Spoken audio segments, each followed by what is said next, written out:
Hey everyone, welcome back to my YouTube channel. So আজকে আমি তোমাদের সাথে একটা নিউ আর্ট ভিডিও শেয়ার করব। হ্যাঁ, বুঝতেছি বহু বছর পরে তোমাদের সাথে আর্ট ভিডিও নিয়ে আসছি। আজকের এই আর্টটা হবে টেম্পেরা কালার দিয়ে।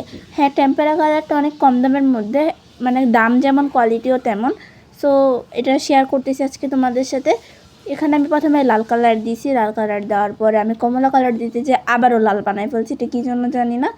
সো তারপরে দেখতেছো করতেছি, আমার অনেকবারই এটাকে তুলতে হয়েছে, সে কারণে আমি এটার আর্টটাও সুন্দর হয় নাই। এখানে দেখতেছো আমার জায়গা থেকে এটা সরে গেছে। তারপরে আমি কোনো কাজ করবো আর এটার মধ্যে কোনো ভুল ত্রুটি বা কোনো খারাপ কিছু হবে না, এটা তো হতেই পারে না। যেমন এই যে জেল পেনটাকে আমি ক্যামেরার বাইরে নিয়ে চলে গেছি, আর আমার কাছে কালো আর নীল কালারটা কমে গেছিলো। অবশ্য নীল কালার এখানে কোনো টাচই ছিল না। কালোটা আমি একটা আর্ট করার সময় একদম ফুল সবটা দিয়ে দিয়েছি কালোটা। সো সে কারণে এই অবস্থা।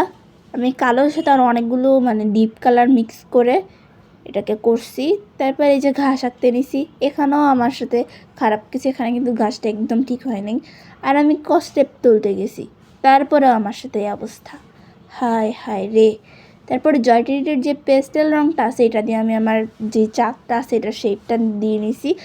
ড্রয়িং করা সহজ, কিন্তু ড্রয়িংয়ের পরে এগুলিকে ক্লিন করা অনেক বেশি কঠিন। তারপর আমি এগুলোকে ক্লিন করে নিচ্ছি, আর এটার জন্যই আমার মূলত নীল আর কালো কালারটা শেষ হয়ে গেছে।